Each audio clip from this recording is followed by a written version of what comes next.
to giving James Gunn a little bit more leeway, so I kind of got absorbed in it right there. I'm like, how many misses does he have? You could argue Guardians 2 is a miss. If people say that, I give you that, because I didn't love Guardians 2 either.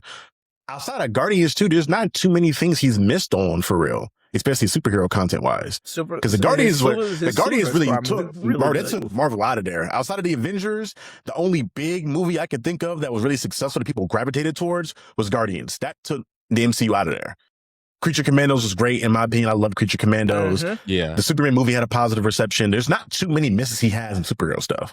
It just might not be. He gives me a bomb. I'm just like, right. I'm just letting him have that's the difference. I have my qualms with Superman, but that's another conversation for another day. I brought this up on the pod before, but you got to kind of understand the separation between what is it that just doesn't interest you versus what is a failure. And has he had any that's the thing, is like, has he had any failures? And it's like, when you really look at it, it's not failures. It just might not be things that per se interest you. Like some of the Guardian stuff, it wasn't really my bag, but I can't necessarily say, especially like with 1 and 3, that those weren't successes at the very least. So he did a thing that you hadn't seen since the Avengers, where he took D-list characters and made them A-list, well-known characters to the casual audience. Because niggas weren't checking for... There's a reason the Avengers exist to begin with, because they weren't selling. People didn't care about the characters. And then the Guardians, I know for a fact, if anybody told me they were Guardians of the Galaxy fans, at least this specific iteration, before that movie came out, I will call you a damn lie to your face. Yeah. You have to show me them comics, brother, because I know you weren't... There was nothing else for you to point to. No. That was a very specific crowd. And I love comics. I've been reading comics my whole life. I didn't know left from right with Guardians of the Galaxy before the movies, personally. Well, luckily we're about to see another James Gunn. James Gunn directed Supergirl too, if I'm not mistaken, right? Yes, he wrote and directed Supergirl. The next two things we're going to see from him is... I did not know that. Yeah, it is. So Man of Tomorrow 2 dropping supposedly next year as well, if I'm not mistaken. So we shall see. He wrote the Belko Experiment? Oh, nah. Yep. Nah. Hey, bro, I told you, bro. He don't be missing that often, bro. Scooby-Doo 2, he missed on that one. He was early. That first Scooby-Doo was fire, though. The first one was great. Yeah. The second one, I give you that. I give you the second one. But again, that's 2 out of how many? If you want to count, I'm throwing Guardians 2 in there just because I didn't love it per se, but I know some people loved it.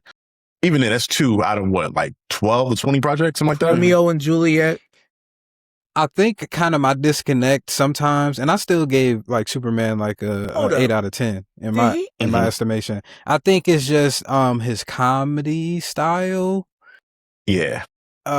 It kind of gets repetitive over time. And like, just to compare him with Ryan Coogler as of right now, it seems like Ryan Coogler is always exploring new avenues, exploring new ways to interpret his films, or the film style, or the film that he uses the film on, if that makes sense. And it just seems like, outside of because the stories, James Gunn is gonna do obviously he's shown he's capable of making great stories. Bro, he worked on 13 Ghosts. That's one of my favorite horror movies of all time. Stick of Terrence, bro. Yeah. 13 Ghosts. He going through it now. Like, you know what? Movie right now, say. Whole life changed. I would like his comedy style just to evolve. That's my only gripe. I feel you. I think there's and those are fair critiques. I think of like the evolution.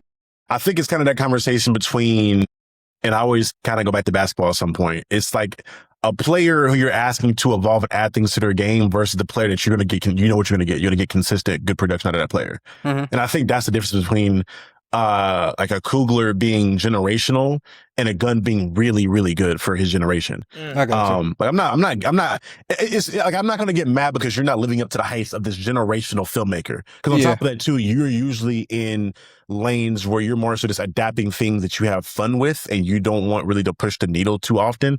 And even in the lane of putting Coogler in the realm of like heroes with like Black Panther stuff, even then, like outside of Black Panther 1, because that movie has its issues. I mean, outside of like it was instrumental in the world of bringing Black people and Black led cast and Black Panther into the zeitgeist for the casual audience. But there's problems with that movie from a film perspective, especially with a lot of the CGI stuff. And then you feel how you feel about the second one because there are some people that are adamantly against Shuri for whatever reason, and her being there's a lot of stuff they're commentating on. But to your point, he tends to always try to push the needle, and if he's not doing it, he puts people in position to push that needle. And I just think that's why he hasn't done so many superhero projects, because you're just not allowed to push the needle that much, because you're in a medium where the hardcore fan audience, which for keeping it a buck is majority white men, they're not going to want you to push that needle, especially you as a black man push that needle, because that means you're probably going to be more progressive leaning and going to have more diversity within it, and also commentate over things that are going to make the white audience uncomfortable. Mm-hmm.